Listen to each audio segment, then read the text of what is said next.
मेरो अघिल्लो भिडियोमा मैले के डिस्कस गरेको थिएँ भन्दा चाहिँ साइन फंक्सनको 1 1 र अन टू कसरी हुन्छ कहाँ हुन्छ भनेर।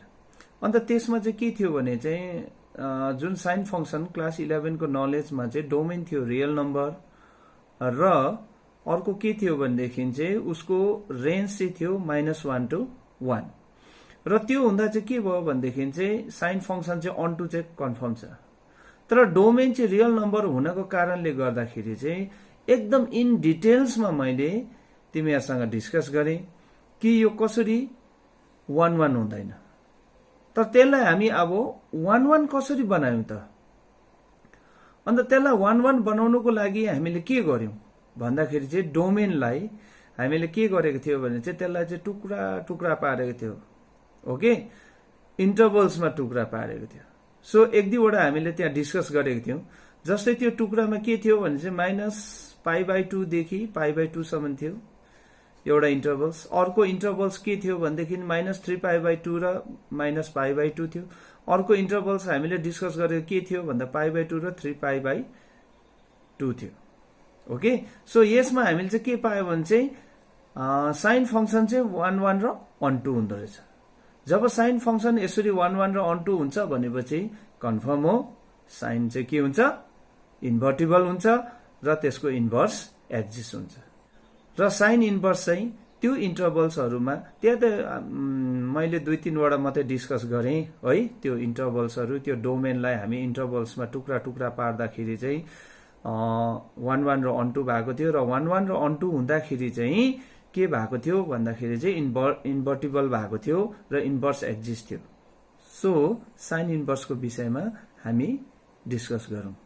त हाम्रो यो जुन साइन फंक्सन छ जुन चाहिँ को डोमेन चाहिँ योहरु लिएछ र रेन्ज चाहिँ यिनीहरु लिएछ भने चाहिँ के भएछ भन्देखि चाहिँ साइन फंक्सन चाहिँ 1 1 र अन टू भयो। ओके, त्यसकारणले गर्दाखेरि चाहिँ अब हामी के गर्छौं भने चाहिँ इन्भर्स अफ साइन फंक्सनलाई डिफाइन गर्छौं in each of this interval. र इन्भर्स अफ साइन फंक्सन चाहिँ यसरी डिनोट गर्छौं भनेपछि साइन इन्भर्स भनेको के रहेछ भन्दा चाहिँ इट इज अ फंक्सन जुन चाहिँ को डोमेन छ -1 to 1 र रेन्ज चाहिँ यो कुनै पनि हुन सक्छ। यहाँ त हामीले तीनटा लिएर डिस्कस गरेको छौं र यसरी नै नानीहरुले थुप्रै इन्टरभल्सहरु लिएर पढ्नु सक्छौ। त्यसो भए के भयो त साइन इन्भर्स चाहिँ त्यो हामीले जुन इन्टरभलहरु डिस्कस गरेको थियो त्यो इन्टरभलमा हो भने साइन इन्भर्सको के भयो, डोमेन यो भयो र के भयो, रेन्ज यो भयो। साइन इन्भर्सको डोमेन यो भयो र रेन्ज यो भयो। साइन इन्भर्सको डोमेन यो भयो र रेन्ज यो भयो। ओके, यो त्यो तीनटा एक्जाम्पल छ। थुप्रै अघि मैले भनेको जस्तै थुप्रै इन्टरभल्सहरु तिमीले भेटाउन सक्छौ। त्यसकारणले गर्दा यो हरेक इन्टरभललाई चाहिँ हामीले चाहिँ रेन्ज भनेर लिएछ भने चाहिँ के भएछ भन्दा चाहिँ साइन इन्भर्स एक्जिस्ट भयो।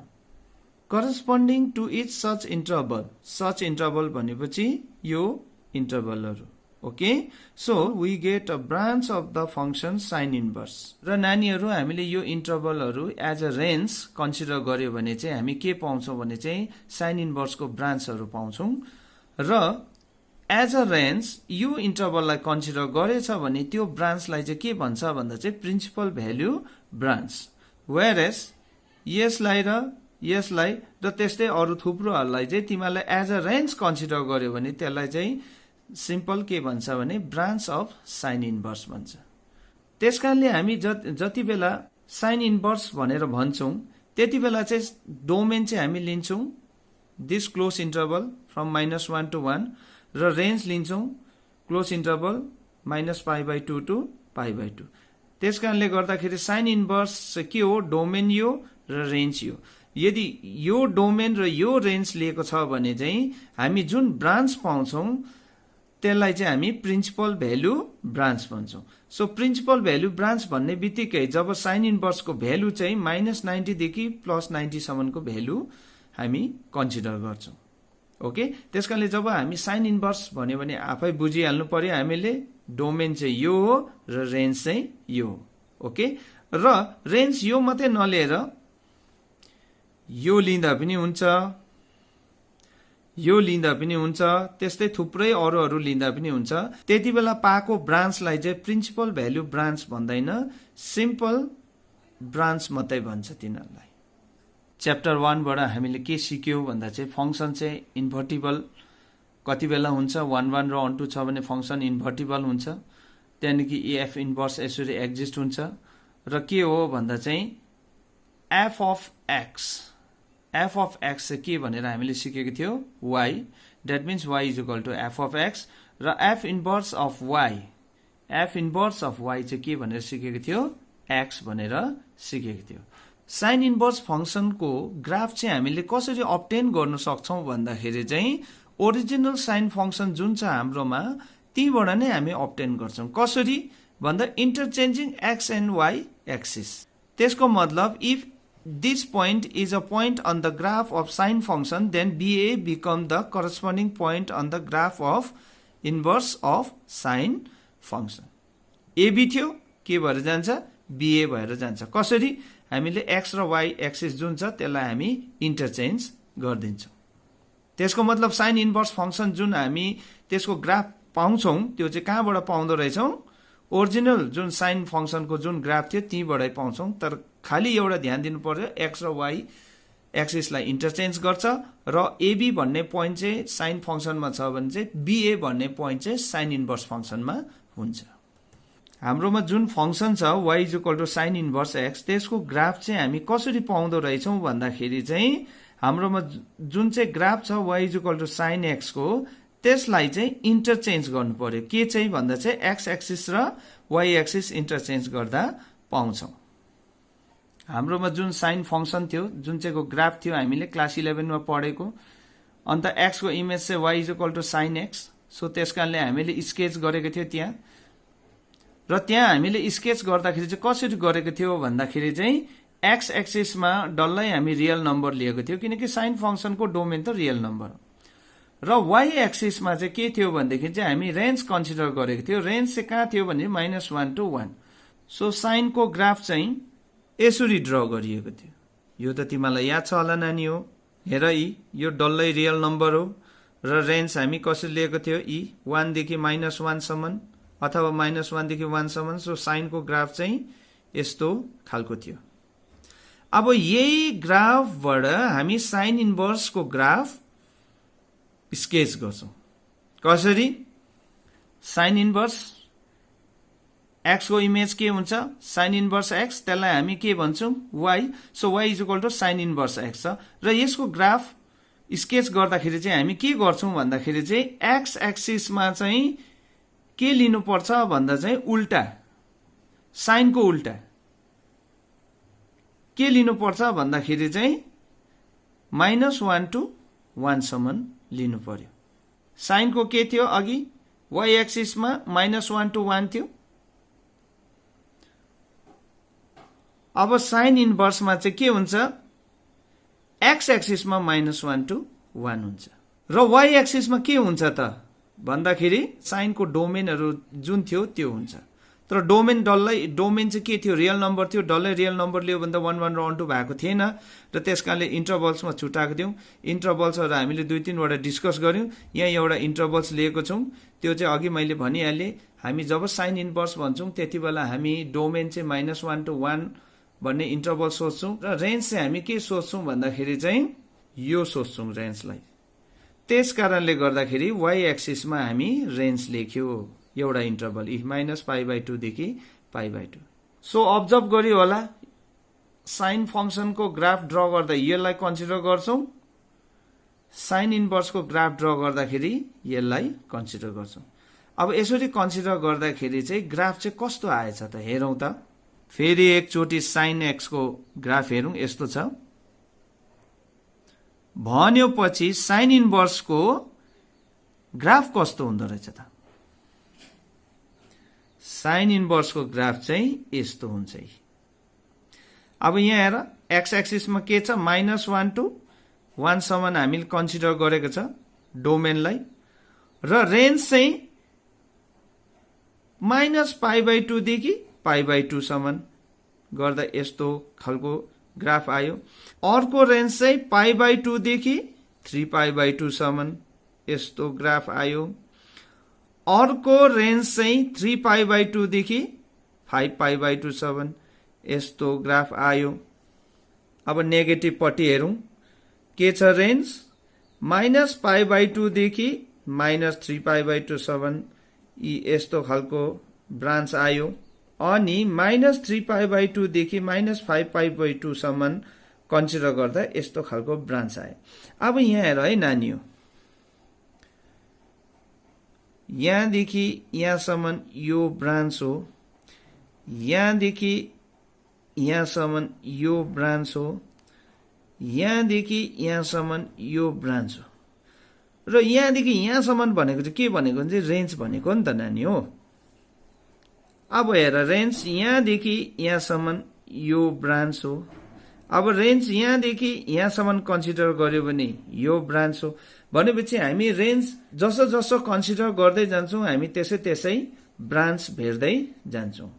तर नानी हो, यहाँ ध्यान राख्नुपर्ने कुरा के छ भने चाहिँ जब साइन इन्भर्स भन्दाखेरि हामी के सोच्छौं अरे डोमेन -1 to 1 र रेन्ज चाहिँ कुन सोच्छौं अरे भन्दाखेरि चाहिँ -π/2 to π/2 भन्ने इन्टरभल सोच्छौं। जब -π/2 देखि π/2 सम्म इन्टरभल सोच्दाखेरि जुन तिमीले ब्रान्च पाउँछौ नि यो ब्रान्च, यसलाई चाहिँ प्रिन्सिपल भ्याल्यु ब्रान्च भन्छ। त्यसकारणले यहाँ अलिकति मोटो दिएको छ, याद गर्यौ। यो अरु ब्रान्चहरु भन्दाखेरि यो ब्रान्च जुन छ मोटो दिएको छ, यसलाई चाहिँ प्रिन्सिपल भ्याल्यु ब्रान्च भन्छ। एकताल म फेरि रिपिट गर्छु है नानीहरु। डोमेन के छ -1 to 1 छ। रेन्ज के लिएको छ -π/2 देखि π/2 सम्म रेन्ज लिँदाखेरि यो ब्रान्च आयो र यो ब्रान्चलाई स्पेशल भ्यालु ब्रान्च भन्छ। र अर्को रेन्ज के हो भन्दाखेरि चाहिँ π/2 देखि 3π/2 सम्म यो ब्रान्च पाउँछौ। अर्को रेन्ज के हो भन्दा 3π/2 देखि 5π/2 सम्म देखाएको छ, यहाँ यस्तो ग्राफ पाउँछौ। सो यो एउटा ब्रान्च हो, तर यसलाई चाहिँ प्रिन्सिपल भ्यालु ब्रान्च भन्दैन, यसलाई सिम्पल ब्रान्च मात्रै भन्छौं हामी। अब नेगेटिभ पट्टि हेर्दाखेरि -π/2 देखि -3π/2 सम्म चाहिँ यो ब्रान्च पाउँछौ, सिम्पल ब्रान्च मात्रै भन्छ यसलाई। -3π/2 देखि -5π/2 सम्म तिमीले जुन ग्राफ पाउँछौ यसलाई सिम्पल ब्रान्च मात्रै भन्छ। अलिकति ब्रेन एक्सप्लोर गरौँ ल अब नानी हो। Okay, sine inverse x equals to x यो लेख्नु पाउँछ हामीले। कति बेला x को भ्यालु कति हुँदाखेरि sine inverse sine x equals to x पनि लेख्नु पाउँछ। कति बेला x को भ्यालु कति बेला, x को भ्यालु के भएको बेला। के तिमीलाई लाग्छ यो x र यो x एउटै हो कि यो x र यो x फाल्टो फाल्टै पो हो कि? कन्फ्युज? साइन इन्भर्स भनेको के हो? यो हो डोमेन, यो हो उसको रेन्ज। सो डोमेनमा x छ भनेपछि रेन्जमा के हुन्छ? साइन इन्भर्स x ई रेन्ज। र यसलाई हामी केले डिनोट गर्यौं? y ले डिनोट गर्यौं। अब साइन भनेको फंक्सन के हो? जुन चाहिँको डोमेन यो छ र रेन्ज यो छ। So sine inverse x, sine inverse x भनेको के हो? x हो। साइन y भनेको x हो। बुझ्यौ? हेर त, एरो डायग्रामबाट क्लियर छ त। Sine of sine inverse x यहाँ पर्यो, किन रेन्ज हो नि त यो। र यो चाहिँ वास्तविकमा कहाँ छ भन्दा चाहिँ यो सेटमा छ। अन्त यो सेटमा भएको चाहिँ अघि हामीले के भनेर डिनोट गरेको छ हेर त। यो सेटमा भएकोलाई x भनेर डिनोट गरेको छ। भनेपछि साइन इन्भर्स x चाहिँ के रहेछ? x। र अघि हामीले y ले डिनोट गरेको थियो, त्यसकारणले साइन अफ y पनि के हो? x हो। ओके, सो अब हामी कम्पोजिटमा हेरौं। यहाँदेखि यहाँसम्म भनेको चाहिँ के हो भन्दाखेरि चाहिँ sine inverse sine inverse of x is nothing but A X sine inverse of x is X यसलाई अर्को किसिमको एरो डायग्रामले पनि हेरौं साइन इन्भर्स भनेको from here to here sine भनेको from here to here so sine inverse X चाहिँ यहाँ छ साइन इन्भर्स एक्स अनि अब यो जुन कम्पोजिट फंक्सन हामीले लिएको छ यो चाहिँ के हो भन्दाखेरि चाहिँ साइन इन्भर्स हो sine inverse of x is nothing but A x so x भनेको पनि त्यही हो साइन इन्भर्स एक्स भनेको पनि त्यही हो साइन वाई भनेको पनि त्यही हो यहाँ वाई छ sine of y is sine y so यो सब कुरामा हेर त यो एक्स अथवा यो एक्स चाहिँ भ्यालु चाहिँ कहाँ हुनु पर्दो रहेछ -1 देखि 1 सम्म हुनु पर्दो रहेछ बुझ्यौ so sine inverse of x equals to x कति बेला जब एक्स चाहिँ -1 to 1 हुँदाखेरि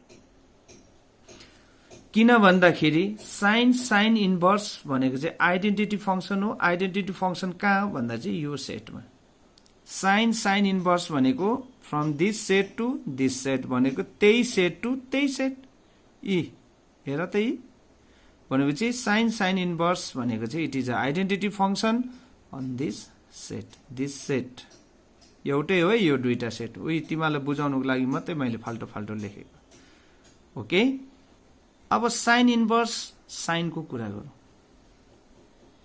यो कम्पोजिसन ओके सो साइन भनेको from this set to this set sine inverse भनेको this set to this set सेटहरु भन्दा याद गर्नु है कुन सेटहरु ओके साइन अफ एक्स भनेको this so sine inverse of sine X भनेको this so composite function sine inverse sine of X भनेको चाहिँ यही हो sine inverse sine of X भनेको यही हो ओके सो याद गर्यौ यो एक्स चाहिँ कहाँ रहेछ त भ्यालु यो एक्स को भ्यालु कहाँ रहेछ र त यसलाई अर्को तरिकाले पनि बुझौं sine from this set to this set sine inverse भनेको from this set to this set so sine of x is sin x यसलाई हामी y भन्यौ so sine inverse of y is here sine inverse y okay अब यो जुन हाम्रो composite function छ composite function के छ sine inverse sine so sine inverse sine of x is sine inverse sine of x त्यसकारणले याद गर्यौ नानी हो यो x चाहिँ कहाँ रहेछ -π/2 to π/2 को इन्टरभलमा पर्दो रहेछ भनेपछि x को भ्यालु चाहिँ यहाँदेखि यहाँसम्म रहेछ त्यसकारणले बुझ्यो होला नानी हो sine inverse sine x equals to x and x varies from this to this okay so sine inverse sine भनेको चाहिँ it is a identity on this set sine inverse sine भनेको चाहिँ यहाँदेखि यहाँ तर यहाँदेखि यहाँ they are not the different set they are the same set see they are the same set So sin inverse sine is an identity function on this set. Okay. So whenever you write sin inverse x equals to x, sin inverse sin x equals to x, these two x are the different. Don't think that they are the same. So in this case, the x varies from -1 to 1. In this case, the x varies from -π/2 to π/2. Now the things must be clear to you. These two x are the different. Okay. The value of x in this case is -1 to 1. The value of x in this case is -π/2 to π/2. If the value of x varies from -1 to 1, so you can write this statement. So if the value of x varies from -π/2 to π/2, so in this case, you can write this statement.